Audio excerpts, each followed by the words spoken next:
ছেলে মেয়ে এক বয়সের এবং ছেলের পড়াশোনা শেষ করে চাকরি পেতে অনেকটা সময়ই লাগবে। মেয়ে অনেকবার বাড়িতে বোঝানোর চেষ্টা করার পরও বিয়ের জন্য রাজি হয় না, বরং মেয়ের মা রাগ করে বলে নিজে নিজে বিয়ে করে নিতে। এমন পরিস্থিতিতে যদি মেয়েটা কাউকে না জানিয়ে বিয়ে করে তাহলে এটা জায়েজ হবে কি না? খুব কমন পড়ে গেছে নাকি? এত খুশি হওয়ার কারণ কি? বেশি কমন হয়ে গেছে? আচ্ছা, এই ধরনের প্রশ্ন প্রায় আসে। 10টা আসলে একটার উত্তর দেওয়ার চেষ্টা করি, তারপরে এটা গুরুত্বপূর্ণ বলতে হবে, খুব অল্প করে বলি। দেখুন, আল্লাহ সুবহানাহু ওয়া তাআলা বিবাহের দায়িত্ব দিয়েছেন অভিভাবকদের উপরে। আল্লাহ কোরআনে বলেছেন, ওয়া আনকিহুল আয়ামা মিনকুম ওয়াস-সালিহিনা মিন ইবাদিকুম ওয়া ইমাইকুম। অভিভাবকদেরকে আল্লাহ অর্ডার করেছেন তোমরা তোমাদের অধীনস্থদেরকে বিবাহ দাও।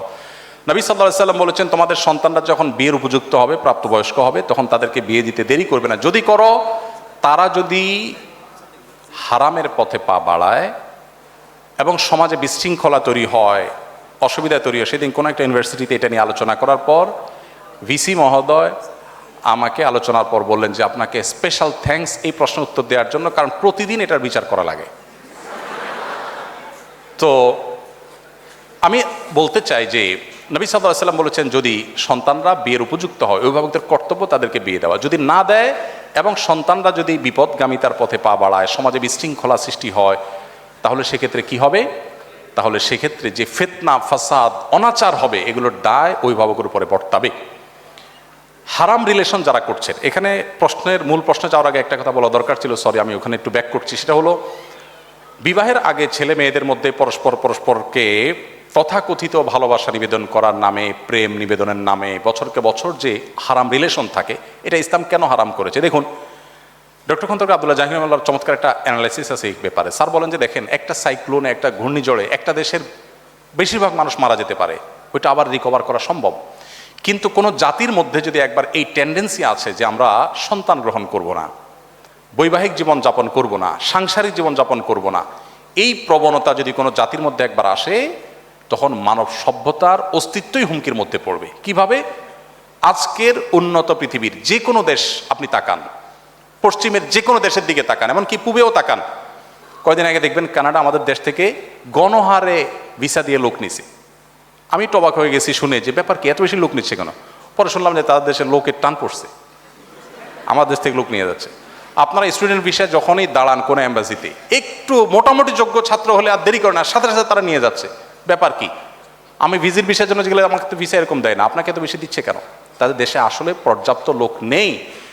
এখন প্রত্যেকটা উন্নত দেশে, আপনারা সবাই জানেন আমার চাইতে বেশি, প্রত্যেকটা উন্নত দেশে সন্তান হলে সরকার তার জন্য বাবা মাকে ভাতা দেয়, 2টা হলে আরো বেশি দেয়, 3টা হলে আরো বেশি দেয়, মানে সন্তান যেন হোক সরকার চায়। কিন্তু বাস্তবতা হলো তাদের দেশে এমনভাবে জেনারেশন গ্যাপ তৈরি হচ্ছে যে দেশ চালাবার মতো পর্যাপ্ত মানুষের নেই। ওই যে বিবাহকে তারা ডিনাই করেছে, বিবাহ বহির্ভূত সম্পর্ককে অ্যাপ্রিসিয়েট করেছে, তার পরিণতি তারা ভোগ করছে, আরও হয়তো চরম পরিণতি অপেক্ষা করছে। তো এই জন্য বিবাহ বহির্ভূত সম্পর্ক হালাল নয়, এখান থেকে বেরিয়ে আসতে হবে। অভিভাবকরা যদি বিবাহ না দেন তারা গুনাহগার হবেন। এখন আপনার অভিভাবকদেরকে আপনি বোঝাতে পারছেন না, কি করবেন? আমি বলবো, যদি পারেন অভিভাবকদেরকে আমার অফিসে নিয়ে আসবেন। যদি আপনি আনতে পারেন, আমি ইনশাআল্লাহ চাচা চাচিকে বোঝানোর চেষ্টা করব ইনশাআল্লাহ।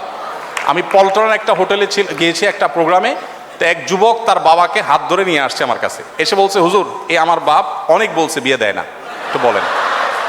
আমি তো লজ্জায় পড়ে গেলাম যে কত বেহায়া ছেলে, এভাবে মুখের উপরে বলে নাকি মানুষ? তো বাবা মাদেরকে যদি আপনারা বুঝাইতে না পারেন, তো সেক্ষেত্রে অনেক বুদ্ধি আছে। সেদিন এক যুবক একটা দারুণ আইডিয়া দিল, বললো যে ভাই, আর্লি ম্যারেজের যে উপকারিতা, এটা নিয়ে আপনার একটা বক্তব্য ছিল, আব্বা আম্মাকে তো আসলে ডাইরেক্ট বলাও যায় না, তো ওই বক্তব্যটা ইউটিউবে চালাই দিয়ে আমি টয়লেটে চলে গেছি। তাতে পারপাস সার্ভ অনেকটাই হয়ে গেছে, বাবা মা অনেক কনভিন্স হয়ে গেছে যে হ্যাঁ ঠিক। তো যাই হোক, আমাদের বাবা মাদেরকে আমি অনেক সময় বলি, এখানে তো আর মুরব্বীরা নাই, ওনাদেরকে থাকলে আমি বলতাম, এবং অনেক সময় আমি বলি, আমাদের মুরব্বীরা, বাবা মারা, ওনারা যে বয়সে বিয়ে করেছেন, এখনকার সন্তানদের সামনে সোশ্যাল মিডিয়া যে ফিতনার সয়লাভ চলছে, তাদের তার চাইতে বেশি আর্লি বিয়ে করার প্রয়োজন হয়। আমি অনেক জায়গায় বলেছি যে আমি কিন্তু এই বয়সে নানা হয়ে গেছি, কেউ বিশ্বাস করে না। আমি এখন এই বয়সে নানা হয়ে গেছি, ইনশাল্লাহ দাদা হতে যাচ্ছি আল্লাহ চাহেন তো।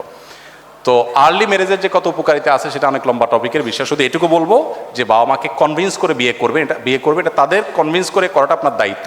হানাফি মাযহাব অনুযায়ী প্রাপ্তবয়স্ক মেয়ে নিজে নিজে সিদ্ধান্ত নিয়ে বিয়ে করলে বিয়েটা বাই ল কোরআন হাদিসের আলোকে শুদ্ধ হয়ে যাবে, যদিও অন্যান্য ইমামদের মতে অভিভাবকের সম্মতি ছাড়া মেয়ের বিয়ে বিশুদ্ধ হবে না। তো এই জায়গাটাতে আমি বলবো বোনদেরকে, ভাইদেরকে, যে বাবা মাকে কনভিন্স করার চেষ্টা করুন, নানাভাবে কনভিন্স করার চেষ্টা করুন। এটা সিরিয়াস ইস্যু এবং তাদেরকে জানিয়ে বিয়ে করা ভালো। অনেকে বলে হুজুর পালিয়ে বিয়ে করা যাবে কিনা, আমি বলি বিয়ে তো চুরি না, পালাতে হবে কেন?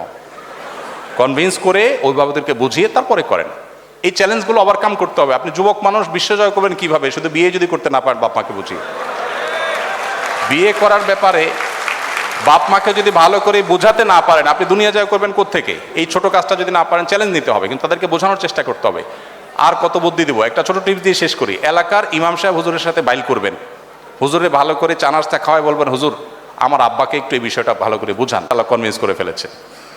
তো যে কোনোভাবে বাবা মাকে সন্তুষ্ট করে করার চেষ্টা করুন। যদি না করেন, নিজেরা করতে চান গুনাহ থেকে বাঁচার জন্য, আর কোনো উপায় নাই, সেক্ষেত্রে বললাম যে হানাফি থট অনুযায়ী বিয়ে বিশুদ্ধ হয়ে যাবে, যদি অন্যান্য ইমামদের মতে হবে না।